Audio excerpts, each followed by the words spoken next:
So then, what are we talking about when we're talking about Arctic Innovators, empowering youth entrepreneurship in the North? Welcome to this session. Welcome to you here at the Edge Hotel, and welcome to all of you attending online. We know that there are lots of people online because in the Arctic we have a lot of weather, a lot of weather. Okay, you know, we've got snow. We've got snow in the Arctic, but sometimes there is too much snow, there's too much rain, too much wind, etc., etc. But I'm very happy. We have a great panel here, and we got 2 persons also attending online. This session is organized by the High North Center, Nord University, in Nord Research Project and High North Young Entrepreneur Contest. My name is Bård Borch Michaelsen. I work as an associate professor at Nord University and at UiT, the Arctic University of Norway. I will moderate this session together with Elena Sjurova-Sæther, who is associate professor at the High North Center, Nord University. And actually, before presenting this great panel, Elena will tell us a little about a great research project. The stage and screen is yours, Elena.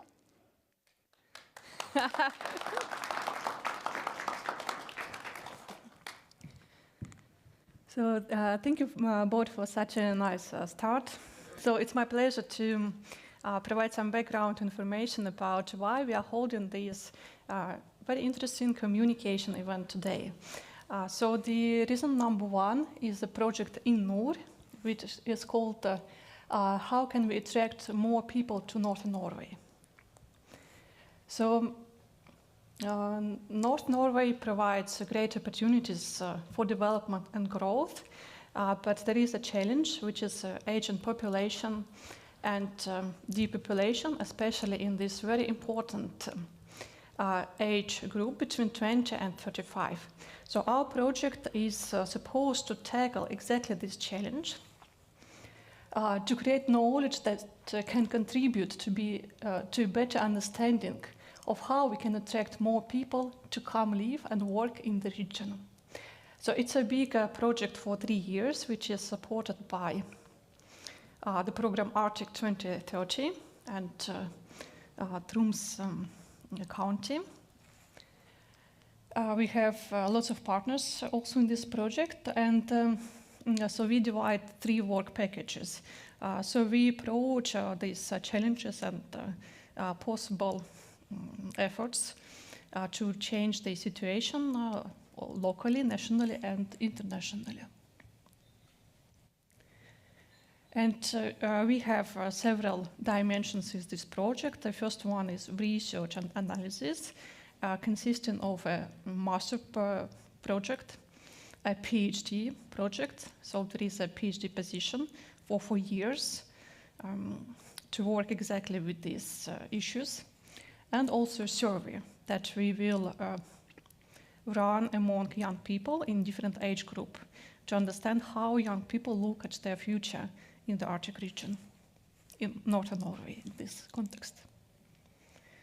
We also have this collaboration part consisting networking, and also we have a reference group consisting of 15 organizations and individuals who have expertise exactly from different areas, but connected with the development of Northern Norway. And also a communication part. So we participate in Arctic conferences with the aim to spark public debate and contribute to public discussion about this challenge, but with a particular focus. So, for instance, also we had an event about job opportunities for young people, and we will plan to have an event about work market in Arctic regions and Northern Norway at the Arctic Congress in Bodø. So today is such a communication event, and a particular focus was naturally chosen because of another initiative that we have at the High North Center. It's a High North Young Entrepreneur. It's a pitch competition of Arctic-related business ideas that we arranged from 2018.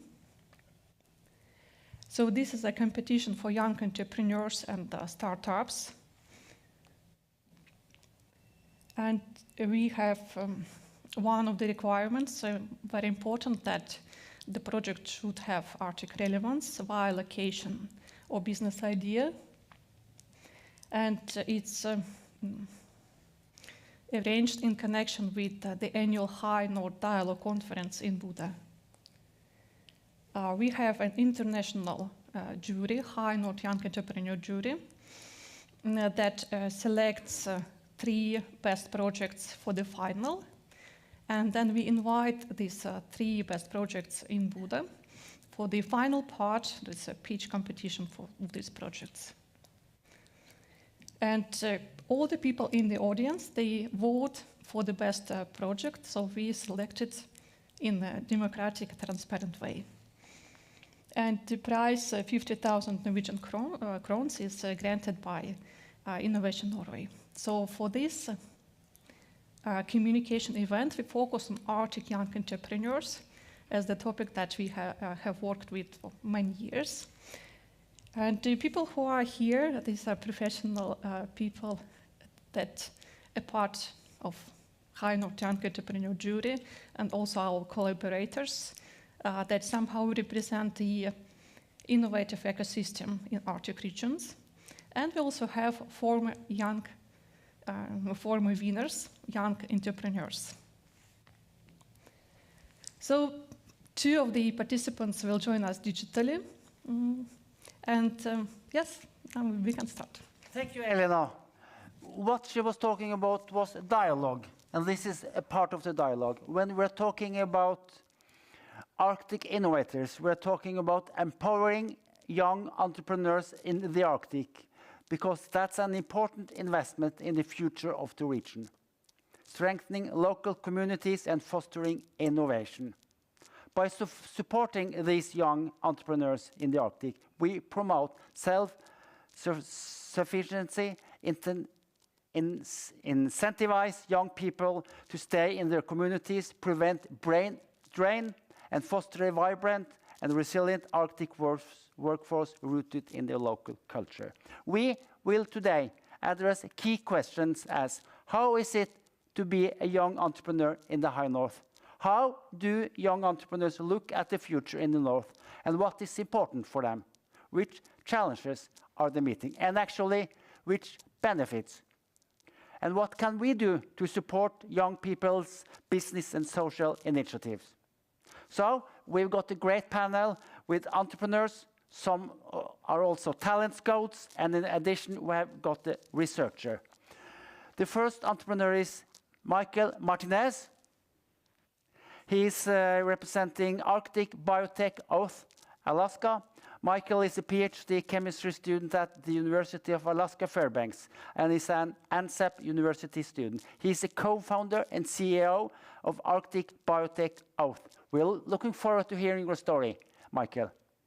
Kåre Johan Teigen is representing Y Genetics. He's CEO and co-founder of Y Genetics 2020, who enable better genetic readings of DNA. We're also looking forward to hearing you. You told me it could be the Arctic or it could be Hawaii.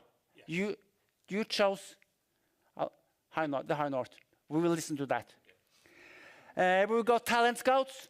Marius Fagerli, innovasjonsrådgiver, Innovation Norway. He's employed as innovation advisor. He works tirelessly every day to become the best advisor to assist companies looking to develop new solutions, discover new markets, and grow nationally and internationally with future-oriented solutions. Lisbeth Bjerva is hopefully with us on Zoom. Ciao. Hello. Lisbeth works as a business development manager at Nord Innovation AS, Nord University's Technology Transfer Office. She has a background as a senior project manager from both Nord Business School, Engage SFO, and Oxford University. Innovation is Lisbeth's expertise. You are actually stuck in Bodø. That's not a bad place to be stuck. That's so. But we should have had you here. But we're happy that you also are with us on Zoom, Lisbeth. Julia Spriggs, Chief Reinvestment Officer, Nacho Nayakdon. Correct? Yeah, good. Development Corporation Canada. Julia is an emerging leader who hails from Canada's north with a strong commitment to advancing economic reconciliation and empowering nations to achieve their socio-economic goals. And then Hedda Krogh, ID Scout. That's a nice title. ID Scout. Nord Innova. Was born and raised in this city and has a master's degree in leadership, innovation, marketing from UiT, the Arctic University of Norway. She has previously worked with marketing and project coordination, and currently she works for Nord Innova as an ID Scout. And finally, a researcher, Alexandra Middleton. Ciao. Nice to see you. She's stuck in Oslo. That's also a nice place, but. Welcome to Tromsø. Alexandra is a postdoctoral researcher at Oulu Business School in Finland. She specializes in socio-economic development in the Arctic with a focus on sustainability. Her research spans from social, environmental, and economic sustainability, addressing human security concerns. And actually, we will start with you, Alexandra. Please tell us, what is the importance of having young entrepreneurs for the development in the Arctic? The screen is yours. Good afternoon, everyone. Can you hear me all right there? Just a second.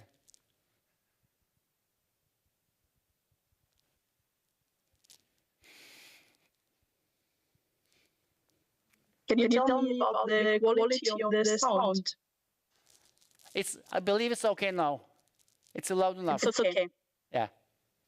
Okay. Thank you very much. And let's start by asking a question. Why do we need entrepreneurs in the Arctic and in the North? And in my understanding, they are reshaping the future of the North.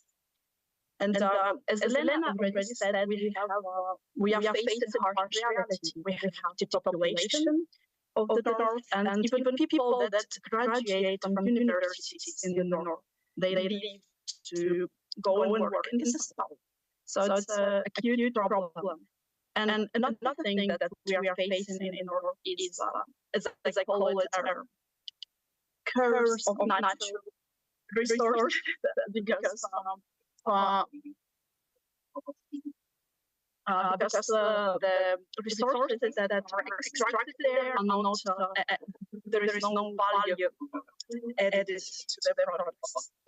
So, in a sense, we need innovation and entrepreneurial spirit to get all of these natural resources.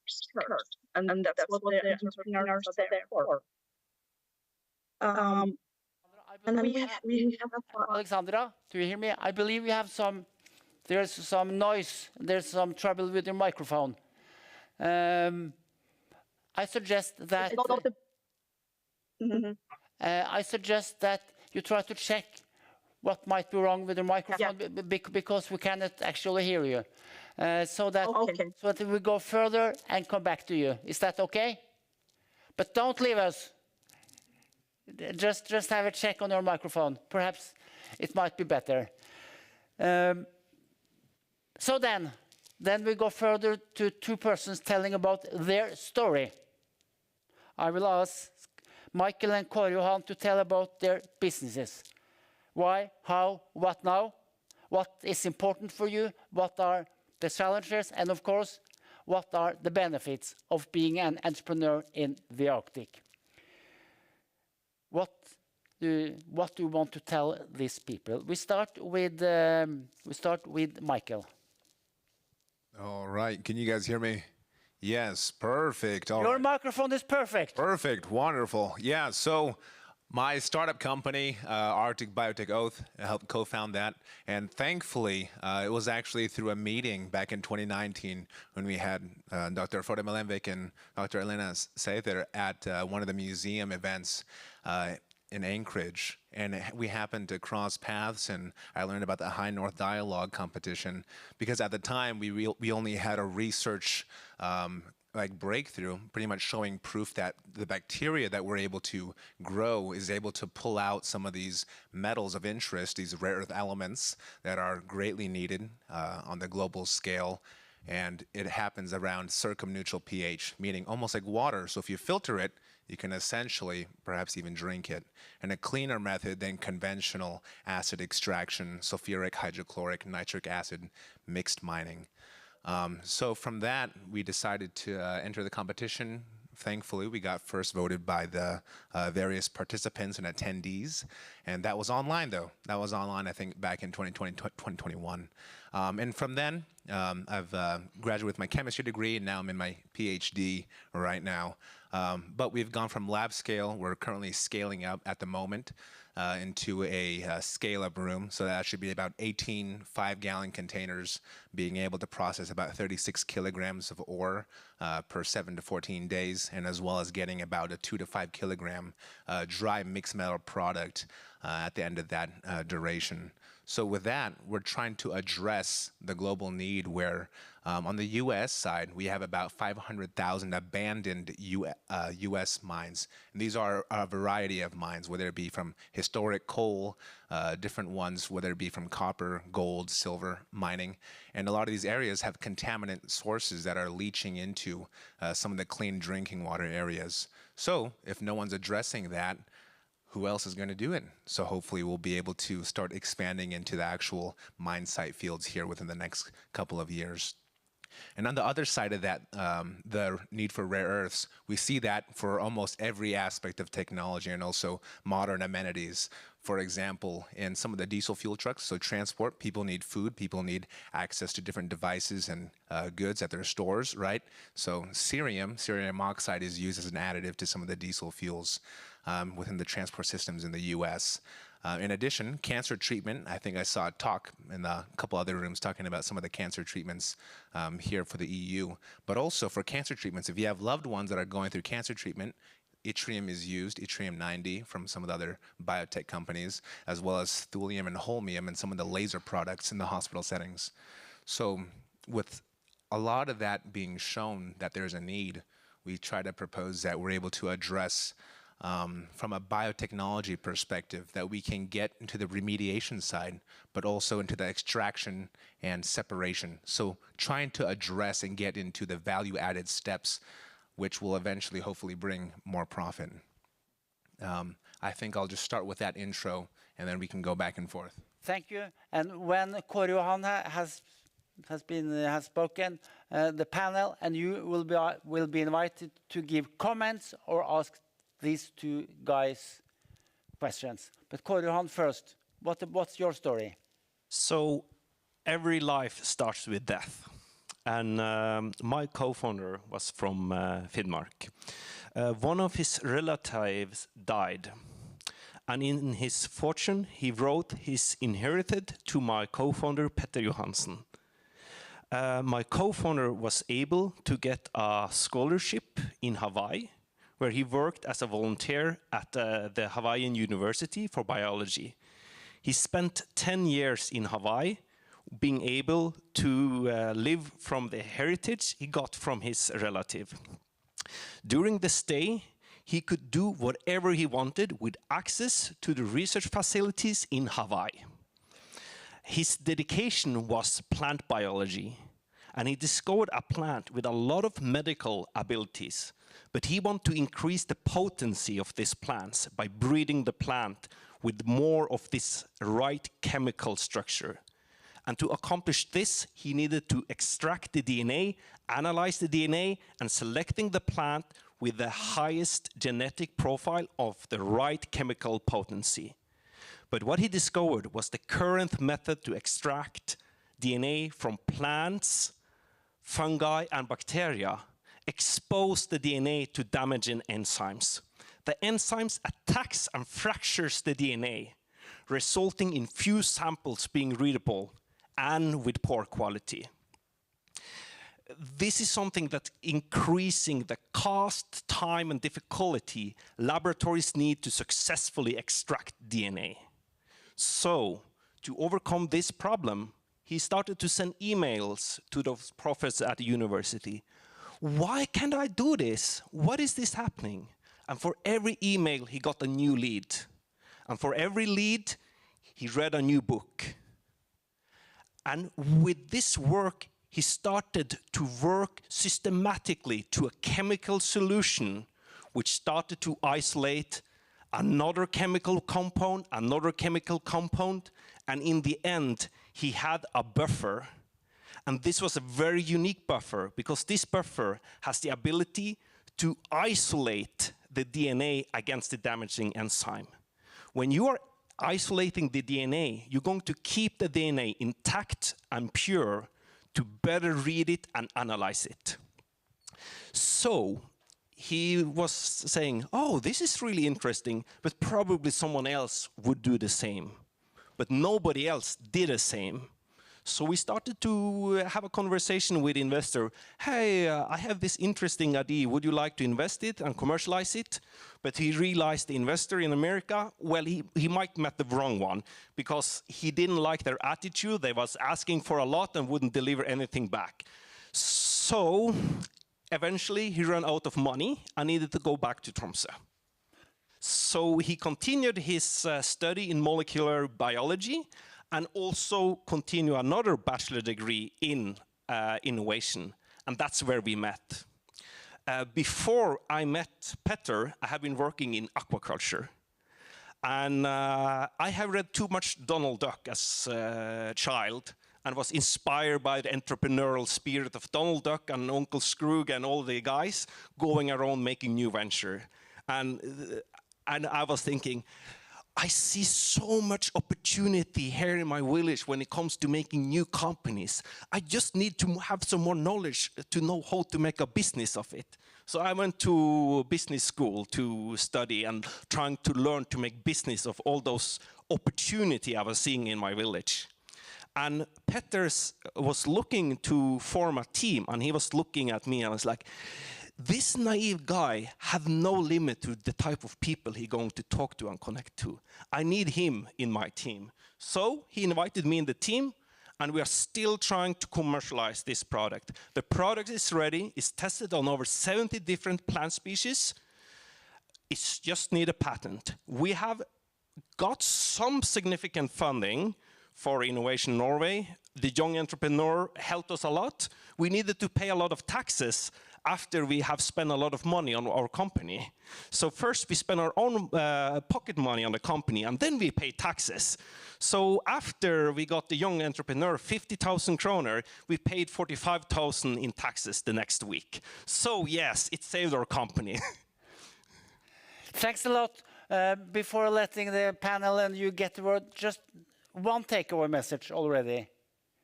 Kåre Johan did not watch television when he was a child because they didn't have television, but he read commercials and Donald Duck, so that's a lot of inspiration, right? Yeah. Okay. Which benefits does it have being located in the Arctic, Michael? Which benefits?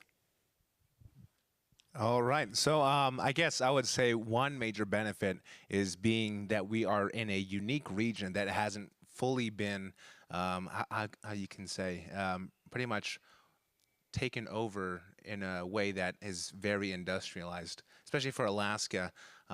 For example, out of the Department of Energy side, we have the core CM groups, so carbon ore, rare earth elements, and critical minerals that I'm also a stakeholder with the Alaska group and also Wyoming.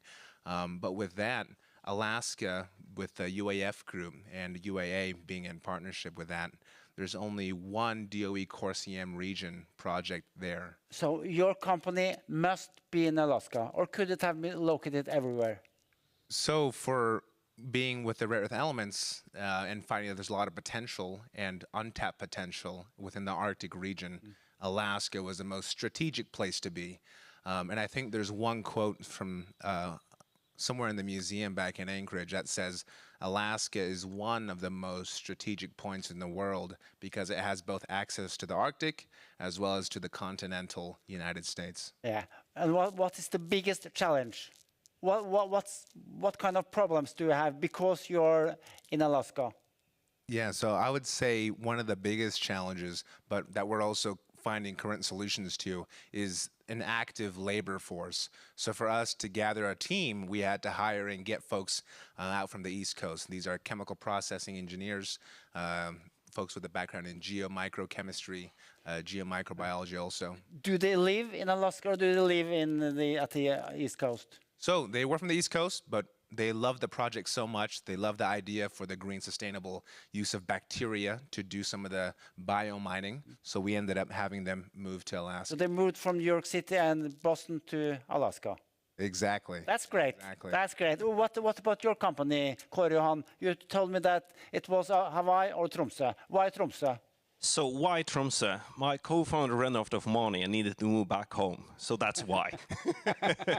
But I also think like every place is in the world, you're going to have an environment that's going to create unique experience that's going to motivate you to find a unique solution to things. And we in the North, we have our own unique story, our own unique life to discover new value proposition, how we can add to the world. So yeah, like being in the North was quite, like my co-founder Petter, he lived in the North where you're going to see a lot of beautiful Arctic flowers, and his passion for flower was what inspired him to try to extract DNA and for then making a buffer who increase the genetic readings. And for me, I think like being in the North is really useful. My contribution to the company was that I have been working in fisheries. In fisheries, you don't need a high education to go and have a decent salary. And if you're willing to live with your parents and save some money, that's your seed money to fund your startup. So before I started study, I was able to put myself in a position where I could make my own, buy my own house and have passive income from renting. Like the money you have yourself is the most reliable money when it comes to startup. Doing application takes a lot of time and is speculative if you get it or not. When you have your own money, it's easier to some degree. And actually, you were living at home when you were studying, and your mother was running a hotel for you, and then you got a lot of money. No, I was living at home when I was working in fisheries. When I studied, I bought my own place and rented it out. So okay, but your business could have been located in Dortmund or Copenhagen or Bergen. Yes, absolutely. We have a business that have international potential, and we intend to go where we have the opportunity. If Tromsø is the right place, we stay in Tromsø. If we get significant investment somewhere else, Dubai, Switzerland, whatever, we go to that place too. But of course, because we are located in Tromsø, we have our family, we have our friends in Tromsø, we have some sticky points to still consider Tromsø. Yes. And Tromsø has potential. And you also told me that the investors in Tromsø are nicer than in Hawaii. I don't know. We haven't met the investors in Norway. But what about investors in Hawaii? So my co-founder, I'm pretty sure it's really great investor both in Hawaii and in Norway. But the investor he got presented to in Hawaii was very, very greedy. They always trying to squeeze you as an inventor to give you very, very little share of what you did. And he understands, why should I give away my company for some pocket change so you can make $1 billion company? So he took the route of being patience. He took the route of patience, taking an education, looking for the team to do it, and trying to buy the right time. Because he knew, if nobody else is doing if he's not doing it, nobody else going to do it. Okay, thank you. Julia, Marius, and Hedda, you are advisors and supporters and ID scouts. What have you been thinking while you have been listening to these two young guys? Hedda?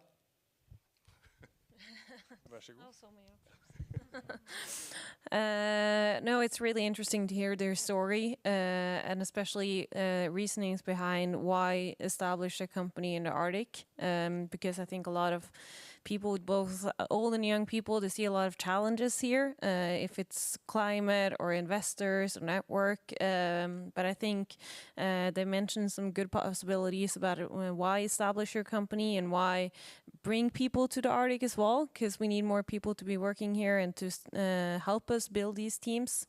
So it's inspiring to hear both your challenges and how you've overcome them and see more possibilities. Yes, and actually Hedda was the lady who asked me, you have to ask also what are the benefits, right? Because we are sometimes more concerned about problems than opportunities. So that was very nice. Thanks. Marius?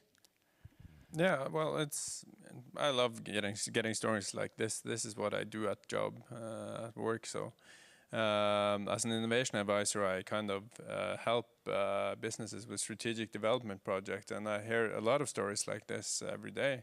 But I'm curious, Michael, what kind of support did you get as a high-tech startup in the Arctic? Because that can be a challenge.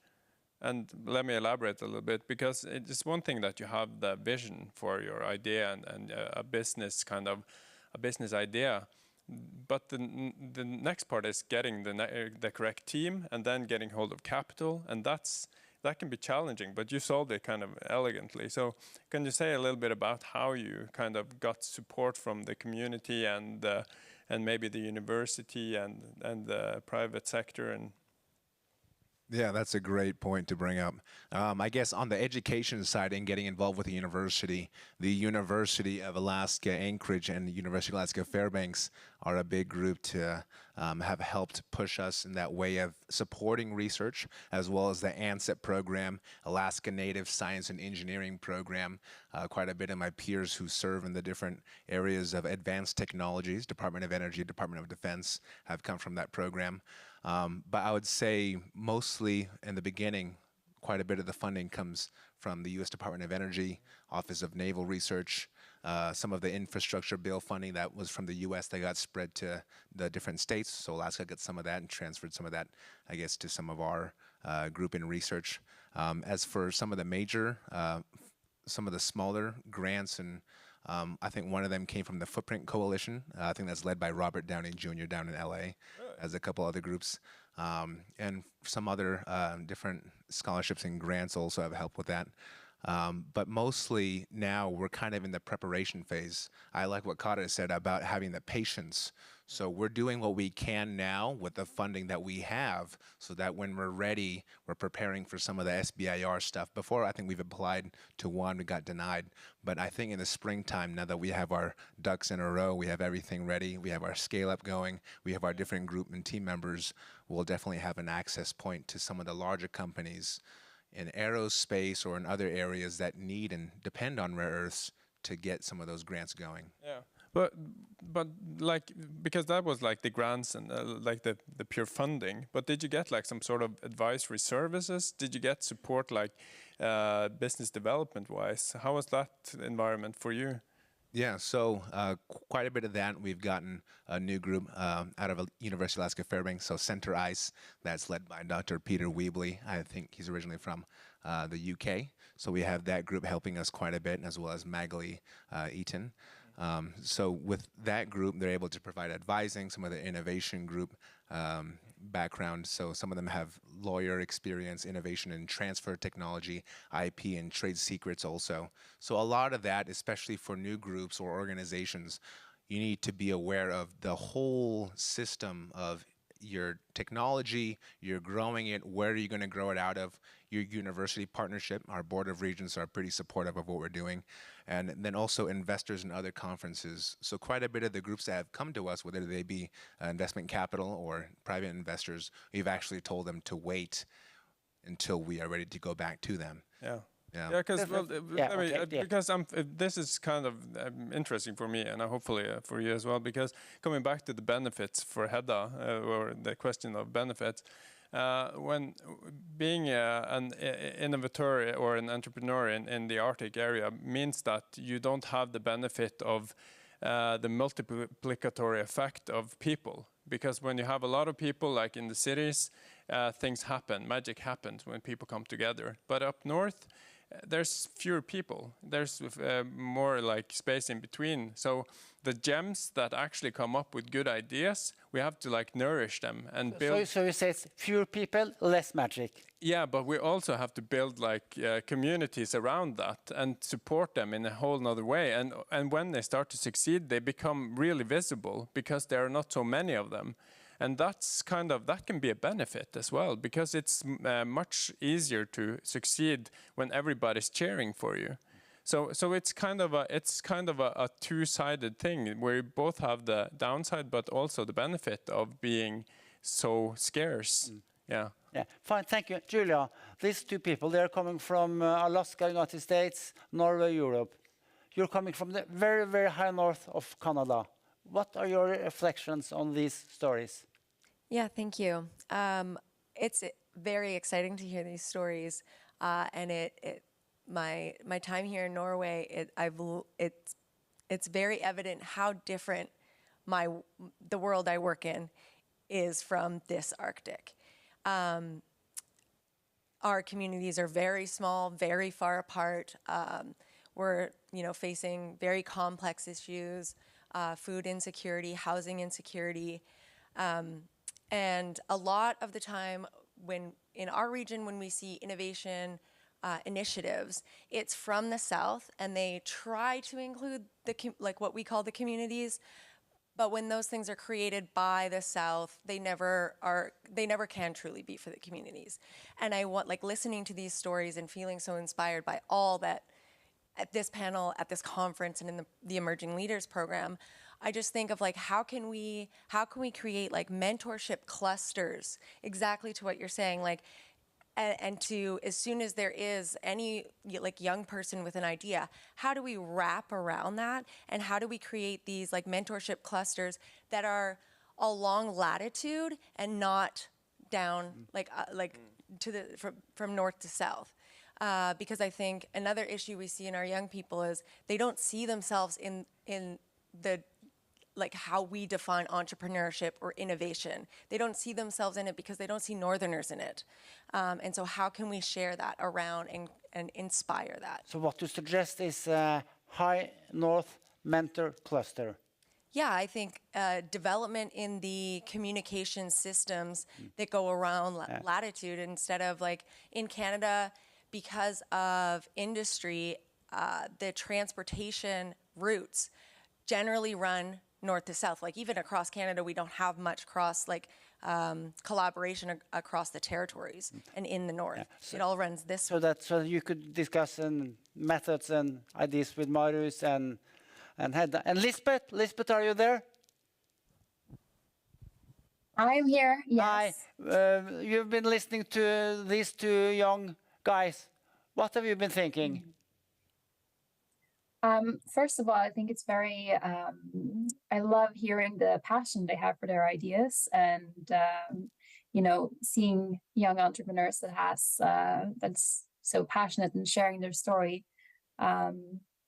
It's really inspiring to hearing. Thanks. Does anybody have any question or comments on the success stories? We might call it success stories, right? Survival stories. Yes.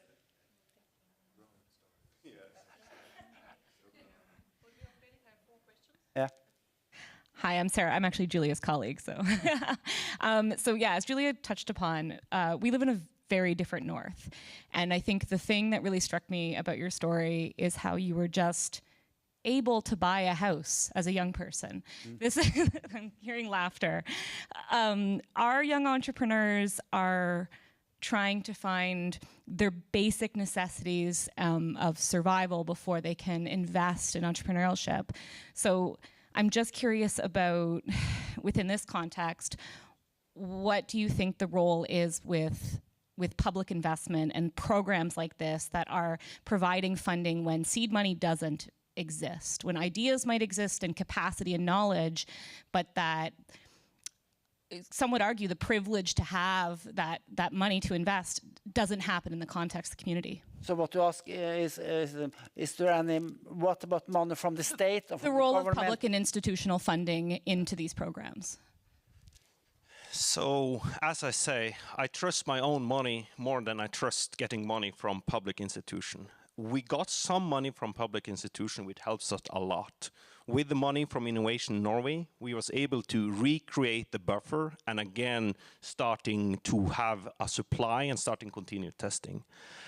Yes, I think it's useful with the supply from the government, but I think it's more crucial that we make a society where people can access a decent job, get a decent salary, and we are not inflating the housing prices too crazy. You will make your own money.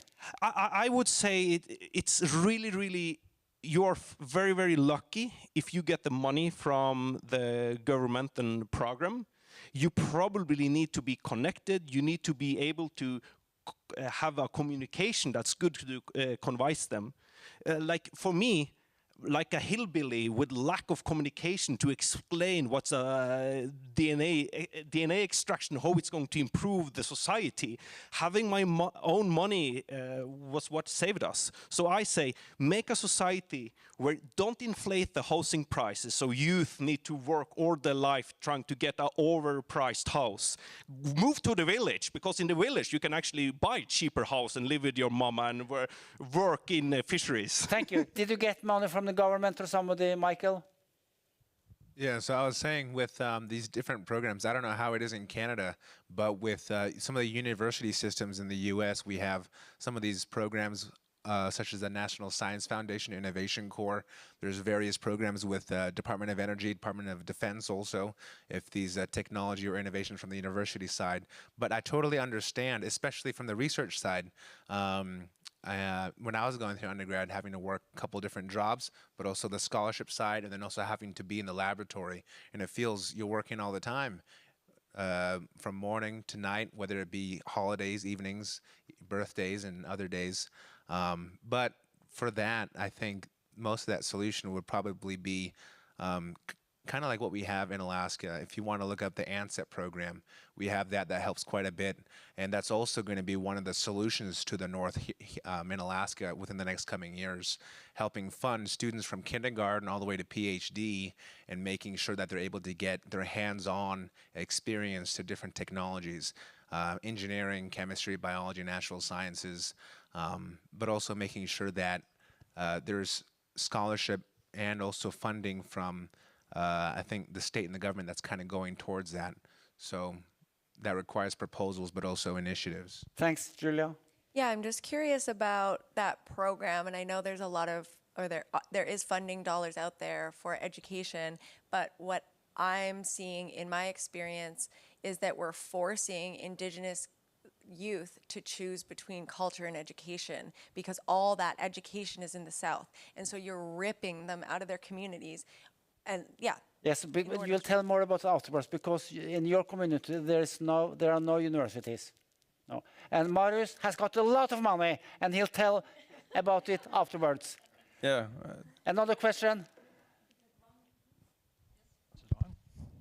Is it on? Okay. Oh, great. Good evening. My name is Leard McMillan. I'm from Whitehorse, Yukon, and I just wanted to echo some of the comments and thank the panelists for your wonderful, inspiring stories. I'm just wondering if maybe the panel collectively can consider whether or not we should be making recommendations to Arctic Council about how to deal with some of these issues. Like youth in many of the rural communities, as it's already been stated, have to travel quite a long ways to get educated, and they have to choose between having essentially food on the table versus making a seed investment in their own company.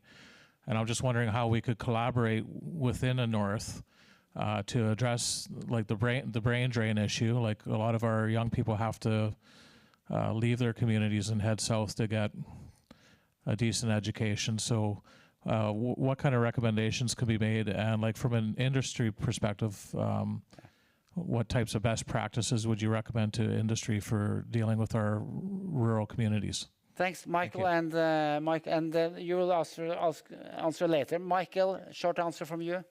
Yeah, so I guess on that perspective, I think ACES Canada is a growing thing also. I was part of the American Indian Science and Engineering Society from the main continental US.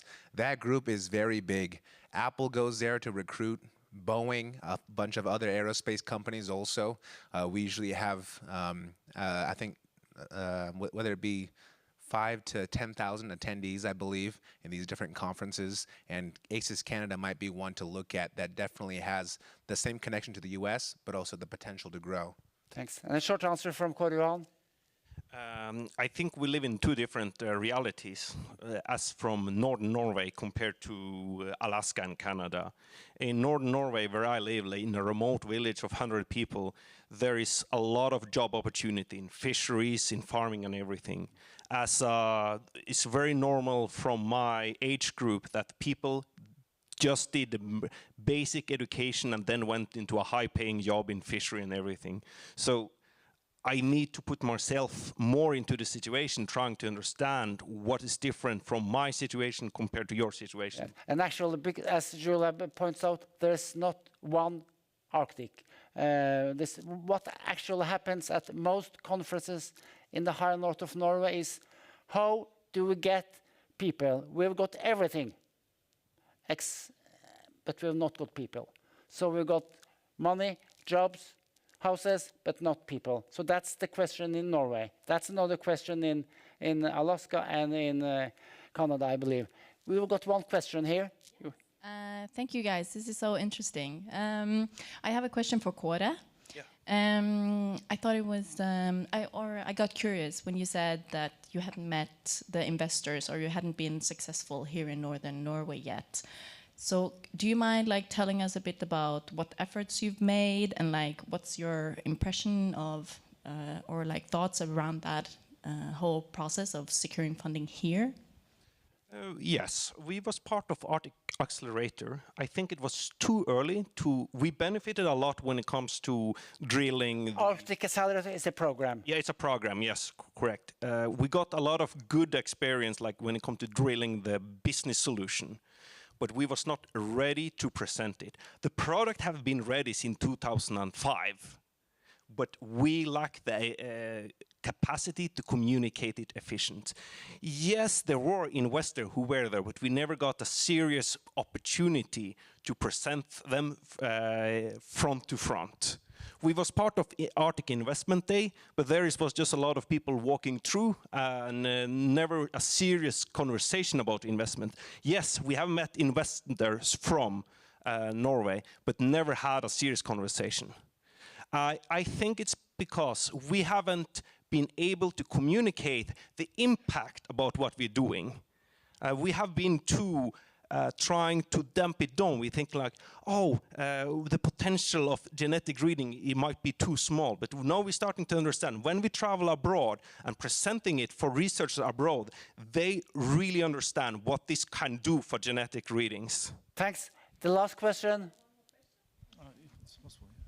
Thank you for very interesting stories. I can probably tell I'm from the United Kingdom, from England, and I've been involved myself in a number of different startups. And the ones that were successful really needed physical infrastructure as well. So we were able to benefit from small laboratory units that we could rent at very low rent initially. So they had facilities for engineering, which was our sort of area.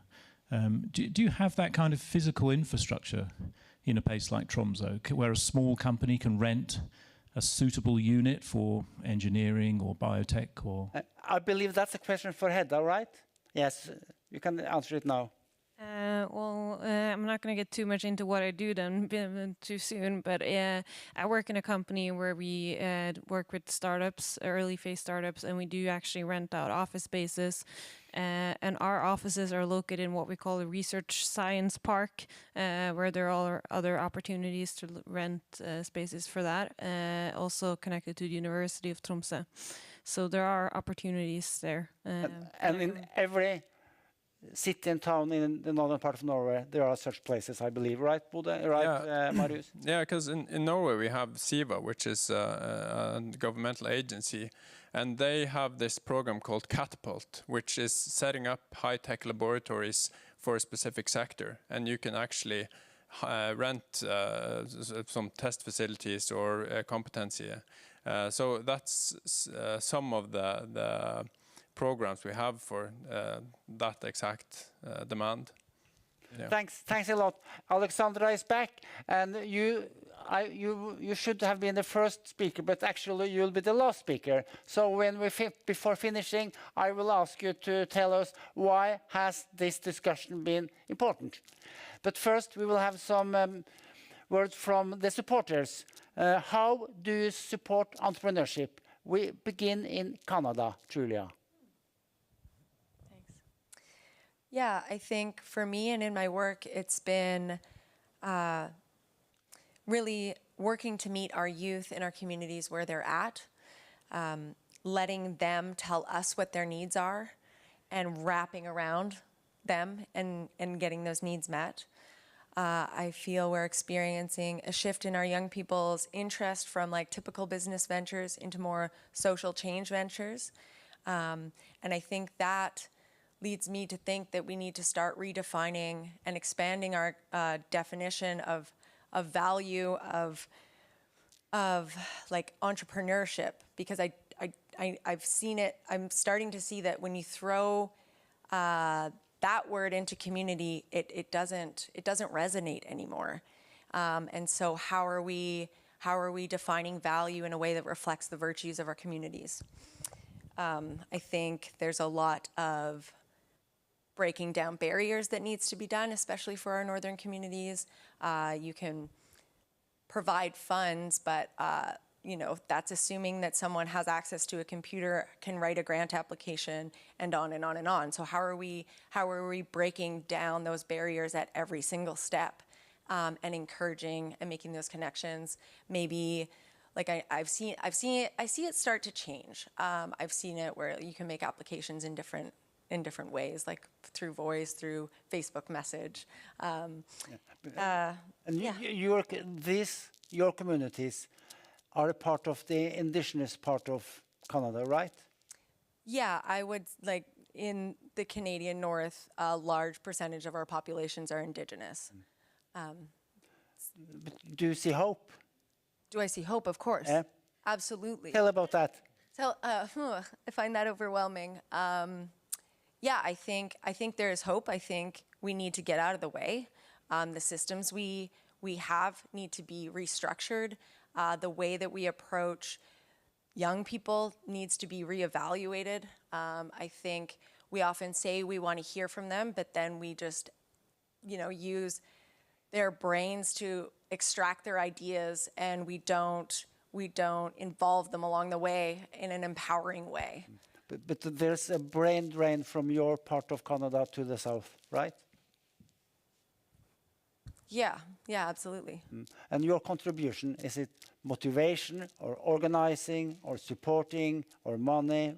What's the most Yeah, I think we try to take a holistic approach to economic development. We try to center our ECDEV in community, people, language, land, and culture.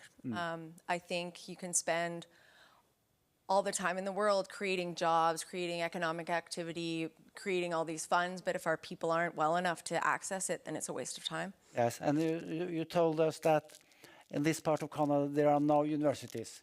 So that we have a university in the Yukon, and Yukon U, which is their main campus, is in Whitehorse, which is this is where, like, how do we define North, right? We're here talking about the Arctic. That is very far from the Arctic Circle. And it has campuses in the communities, but what's available at those campuses is very reduced. They're not big research centers. And so, yeah, it gets a bit tricky there. Yeah, so you say that the situation is that many young people either has to lose their culture or to get the education. Yeah, and I think, you know, I think it's important to talk about the hard things. Our communities are facing, like our community is facing suicide and overdose epidemic. We've lost like almost 10% of our population in the last 4 years. A lot of that young people, I'm getting emotional because those are my friends. Yeah. A lot of those people leave behind young children. Yeah, so now there's even the people who are left behind have even more responsibility in their communities and hold bigger caregiver roles. So now they're choosing, do they go and get an education and then leave behind all these people who are hurting and now rely on them? So I think we need to bring all these things that we're talking about that entrepreneurs need, we need to be putting it in community. We need to be meeting them there. We need to be going to them with open hearts and open ears and really willing to listen and not coming with some prescribed solution of what we think is going to work for them, but coming in there with the resources that we have that they might not, and letting them tell us what they need and just wrapping around that as much as we can. Thanks for telling, Julia. It's a long way from the northern part of Canada to Bodø, Marius. Yeah. What are you doing? That's heartbreaking. Jeez. It's so different from what we experience in Norway. It's so different. What a challenge. I'm tearing up here. Sorry. But okay, so because in Norway, Innovation Norway has 7 billion Norwegian kroners, which we provide for business development, both startups and all the way up to huge industrial investments in different parts of Norway. And also we try to make businesses grow and get them internationally so we can export our goods and services. So that's kind of the dry definition of Innovation Norway. And we provide smart money. We try to not only give funding, but also the competency and the advisory services as well. So that's how we kind of help. That being said, it's a challenge because you have the global trend of centralization, urbanization. And how can you kind of counterbalance that? And from my experience, that is, imagine how you can fast track the way from the idea to actually being successful. And I think, as Julia says, starting in the small parts of the individual and then support them in every way and kind of carry them through, because it's really a lot to ask for one person or a small group of people in a place like the Arctic to carry through all the way, being able to get your idea out, find the investors, start operationalizing your operations and getting that into an industrial scale and actually start making money. It's really, really hard. So coming together and starting to make this holistic supportive systems which actually aid people and make that the benefit of being an entrepreneur in the Arctic, I believe that's kind of the key to keep people there instead of going to an easy place like Oslo or Quebec or wherever, like New York, because that's where the people and all the assets are. Yeah, thanks a lot. You got money, but you also got a mentor and got advices and everything. Thanks. Hedda? So yeah, first I should say I work in a company called Norinova, and where Marius has the money and some mentoring, we are mainly mentors and we have some money. You've got the heads. Yeah, we got the heads. I like that. So we work both with tech startups, but also research. We are a partner of the University of Tromsø. But since we're here to talk about the young entrepreneurs and how to empower them and how to keep them in the Arctic, I want to talk mostly about what we do for them, because we work with startups from their super early phases, from just ideas until they're scaling into the world.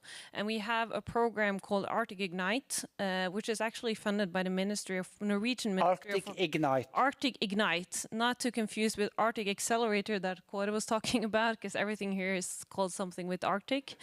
But Arctic Ignite, it's funded by the Norwegian Ministry of Foreign Affairs with the goal of keeping more young entrepreneurs in the northern region, but also wanting them to move here to establish their companies.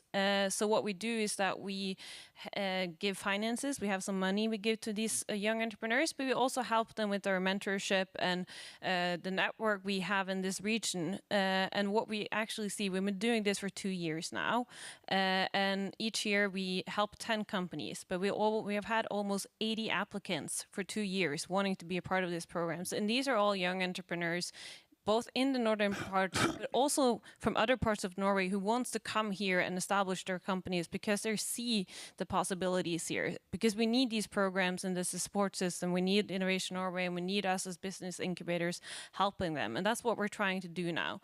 And what we see also, which is kind of interesting about what you're talking about in Canada, small communities, because we have had 2 companies moving here to build their business, and they don't establish themselves in Tromsø or Bodø, the big cities. They establish themselves in the small communities outside the big cities because they want to establish industries and they want to use the land and the people there to build their companies, which is super important. So that is how we help. That's what we're going to continue doing. And I think a goal for us would be also to expand this possibility, because now one of the criteria is that you have to have a business established in the northern part of Norway. But I think we could have a lot of possibilities to expand this for the Arctic. Like we can work with Sweden and Finland and maybe Canada and see how can we attract people to the whole Arctic region to continue our support system and our mentorship.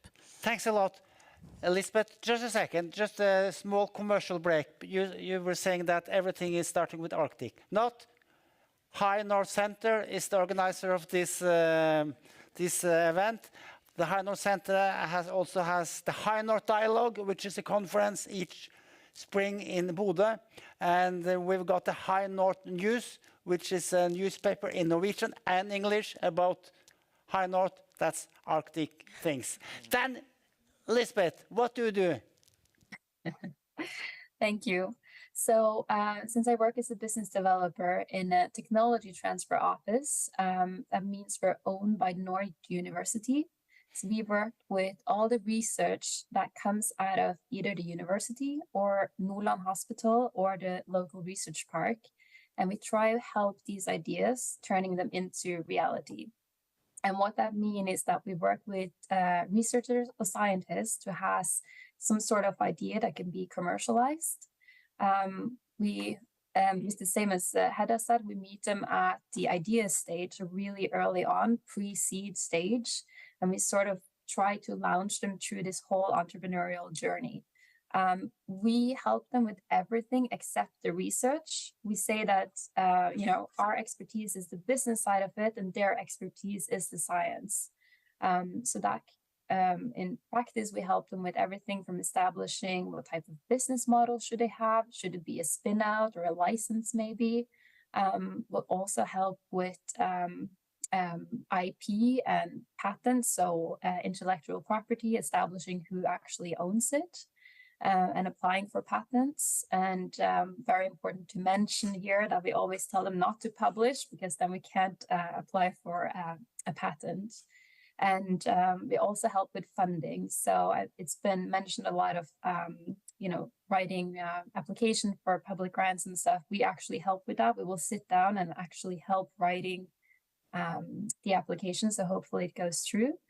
And we also help with getting private investments of VCs, angel investors later on.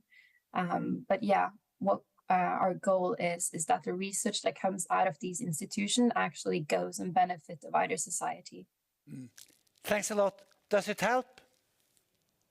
Yeah, it does. Do you have any examples? Yeah, I do have a great example. It's a company called Innovators, funded by a local gynecologist and a midwife. And they saw that the equipment used to induce labor was actually produced over 200 years ago. And it was also not produced for women in labor. It's actually produced specifically for men. So they have now started developing new medical equipment to induce labor. We're just testing the medical equipment now and hope to have it out on the market international within the next year or so. Yeah, thanks a lot. Any questions or comments to the supporters, Julia? Yeah, I'm curious, talking about angel investors and venture capitalists and thinking about reinvestment in the North, I wonder, do you guys have, or has it been explored to like establish Northern funds where it would be Northern investors that could reinvest back? Because this is something we see of like, we need, Northerners not always investing back in, like directly in, so you have to go to the South to present, to get funding, to come up, and then once that money comes out, they're invested, so the money's back South. Are you asking about private funding or government funding? Private. Private. Hedda? Well, we do have an example here in the northern part of Norway. It's something called the Arctic Investment Group, and it's a group of people, northern Norwegians, who establish an investment company, primarily investing in companies here in the northern region, which I think is one of the best examples. But we do have some smaller investments or investors here as well. Yeah, I would love to see that open up to the circumpolar north, right? Rather than, like, is there a way for us as as Arctic inhabitants to support one another? I would assume that they would definitely be interested in actually expanding their circle as well. I think it's all about just getting to know each other and maybe they being opening their minds that they actually can invest outside the country and not only here in this region. That's nice. You should talk afterwards, right? Good. Marius? Yeah, we have the same as well down in Nordland, which is called Helgeland Invest. But there was some effort a couple of years ago where they tried to have matching, like governmental matching capital, 400 million Norwegian kroners, and then matched with 400 million Norwegian private funded capital. But they didn't manage to get that 100%, so everything collapsed. But that shows that getting that kind of investment capital out in the open and accessible to companies, it's really difficult, because a lot of capital in the north comes from fishery, especially in Norway at least. Comes from fishery. Or some sort of resource, for example, real estate or fishery. That's a lot of capital in those sectors, and that's almost always reinvested into the same sector. So, kind of being able to break the barrier between the sectors and start investing new, that's something that's kind of uncomfortable for the northern Norwegian investors, I believe. Some are really good at it, we have to say that, but there's definitely room for... And actually, both these guys, they are not in the real estate business and actually not in the fishery business. So you got trouble, Korian. Well, what's enabled us is fisheries and real estate. That has enabled me to be part of it. I'm just switching into something else. Yeah, thanks. Any questions? No questions? Then, Alexandra. Welcome back. I hope you have been listening to us. My question is, why is what we're talking about, why is this important for the Arctic? I hope you can hear me much better this time. Can you indicate? No? No? No? Oh no. That's Just try to speak very slowly, very clearly, and loud. Let's try. Turn off the camera. That's good. Turn off the camera. Oh. Try to turn off the... Okay, fine. Okay, so Really? um, Very good. Very good. Okay. Innovator. Let's talk. Thanks. We are hearing you very good. Okay, so why do we need young entrepreneurs in the Arctic? Because they completely reshape the destiny of the North. And what do we have? We have really harsh reality. We have depopulation. We have people that graduate in the Arctic, but then leave to the south. And we don't have much young people and talent. And at the same time, we also have, as I call it, the curse of the North, because of the natural resources that are extracted here and not much value added to them. So people become kind of entrapped in that history of natural resources curse. But we have transformative power of entrepreneurs because they venture into new reality. And as we heard from all this panel, they are perfect at storytelling. They are telling stories about the Arctic and the North, and they create the new narrative. And this new narrative also projects the Arctic values that are like love for the environment, for love for their equality, and also ethical principles of doing business. And these people that we see here, they're beacons of hope because they bring forth new technologies and innovation to the North. And they also add value to the resources that are extracted in the North. And to summarize, I also wanted to use this quote from Robert Swan. It's the person who walked both poles.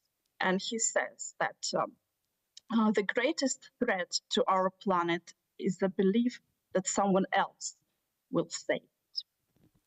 And what we see here is that these people, they don't wait. They already act. And we see the results of ethical, responsible, and sustainable business from the Arctic that is based on Arctic values. And what we see is that this is the story and the tale of courage, resilience, and bright future of the Arctic. So I hope to hear much more stories like this in the future. Thank you, Alexandra. One question. You were talking about natural resources. The richness of natural resources, is that, as I understand, also a problem for the Arctic?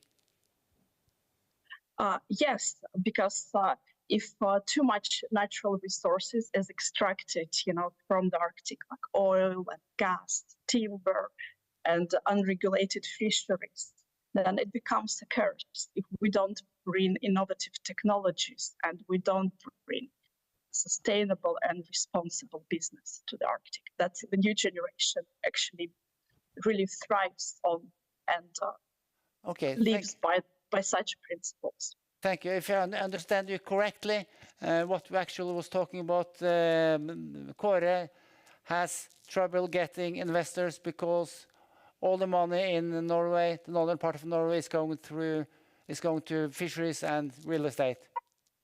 Will you comment that? The problem with us lacking investment is not because of that. It's that I lack the way to communicate the potential of what I'm doing. So it's at my place, not the people around me. Okay, thank you. Alexandra, you have been researching on the Arctic in many countries. Do you see differences between, for example, United States or Canada and the Nordic countries as to this question? I think the people on the panel are best to answer that. But of course, we have different patterns in terms of population and demographic dynamics across the region. So we can't apply completely similar principles. But there is a lot of shared stories, and that's what you're doing in this panel.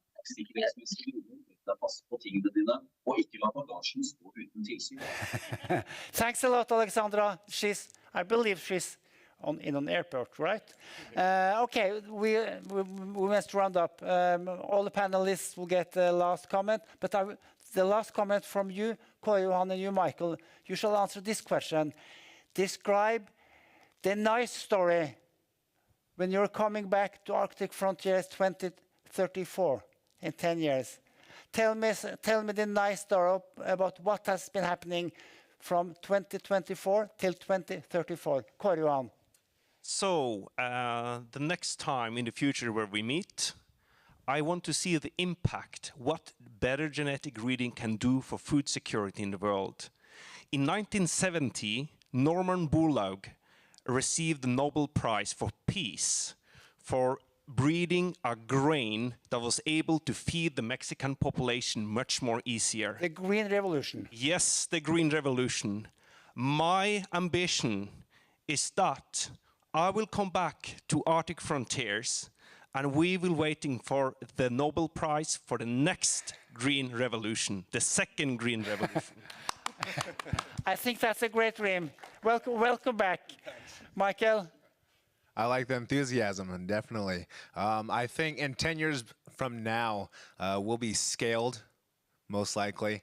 And also, great news from the other panel discussion on the other rooms, that there's opportunity for US and also Norway and EU collaborations, whether it be in tech, industry, and also materials.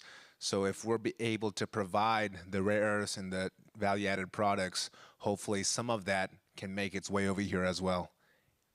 Thanks. Alexandra, I suppose you have been hearing us for 75 minutes. What have you been hearing? What's your reflection?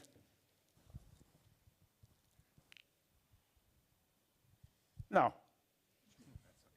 Hedda, you're here. Sorry, Lisbeth. Lisbeth, yeah. Yes, I am here. Let us get some words from Bodø.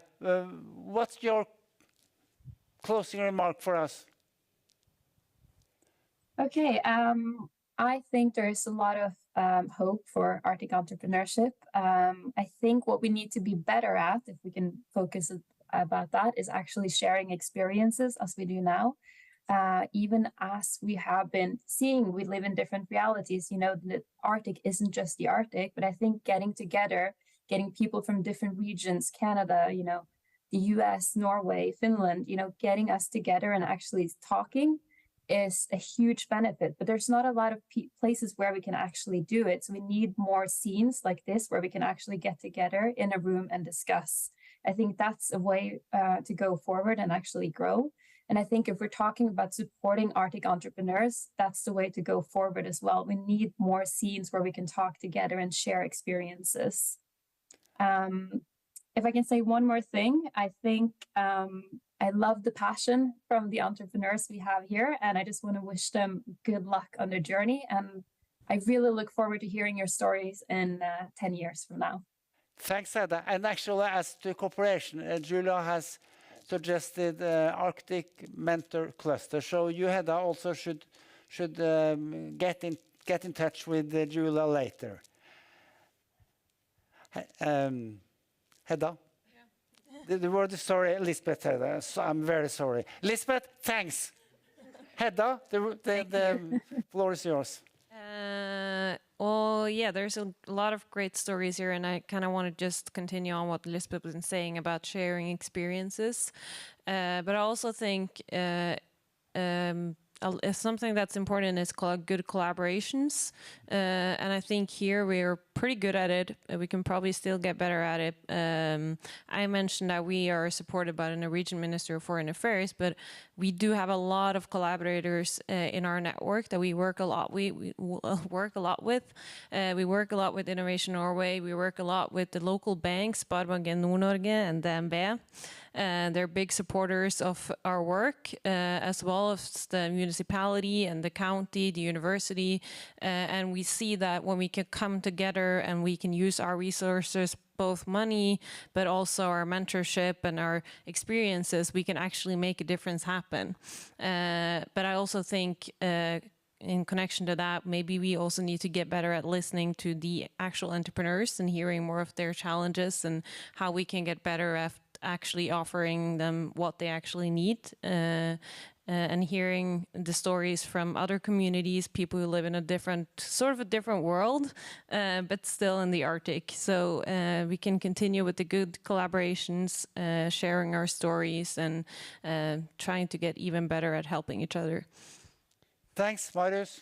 Yeah, for me, I think that in 10 years' time, I will be happy if we've succeeded in building ecosystems that are circular, like circular economic and sustainable, and having the youth of the Arctic actually being part of that ecosystem. And as Alexandra said, going from a resource depletion stage or an area or region where you kind of excavate and then just export, to actually lifting the resources up the value chain and making that ecosystem like a coherent organism, which actually in a holistic approach where you enable people to come up with business ideas and then be part of an ecosystem. And the Arctic can actually take a position globally showing how to build circular economic models. And we're trying to do that in Innovation Norway as we speak, but it's really in the early stages. So in 10 years' time, I hope that the youth of the Arctic actually helps enable that. Thanks a lot, Julia. Yeah, thank you. I do think we're living different realities, but there's a lot that brings us together. I think as Arctic inhabitants, we are resilient, we're resourceful, we're creative, and we're proud. We're proud to be from the North. And I think there's a lot of hope in that for collaboration in our region. From an Indigenous context, I think that Indigenous and Indigenous youth entrepreneurship specifically is absolutely critical for economic reconciliation and self-determination. We have to allow our communities to build local economies that are reflective of those who live there. I feel honored and privileged to be on this panel. It's been great, and I look forward to many more of these type of conferences. Thank you. Thank you, Julia. Thanks to all the panelists. Just be sitting. They will give you applause afterwards. But first, Elena will tell about the High North Entrepreneur Contest. Elena. Thank you. So my concluding remark would be announcing a new opportunity. It's a High North Young Entrepreneur Round 2024. And I'm glad to announce that we start our campaign from today. We are looking forward to receiving your ideas, innovative, brave, and that has something to do with the Arctic issues and the Arctic. So the prize is 50,000 Norwegian crowns that is granted by Innovation Norway Nordland.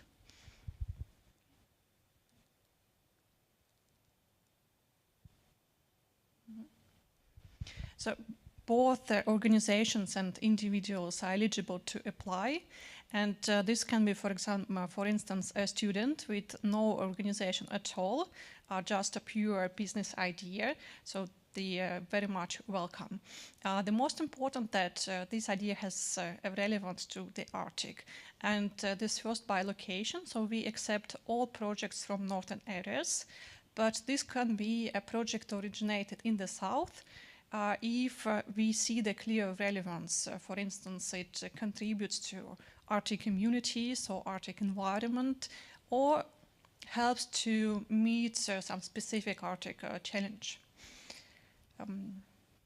The announcement and the application form is already at our website at High North Dialogue webpage, because 3 finalists will be invited to Arctic Congress in Buda, and the final will take place on 31st of May.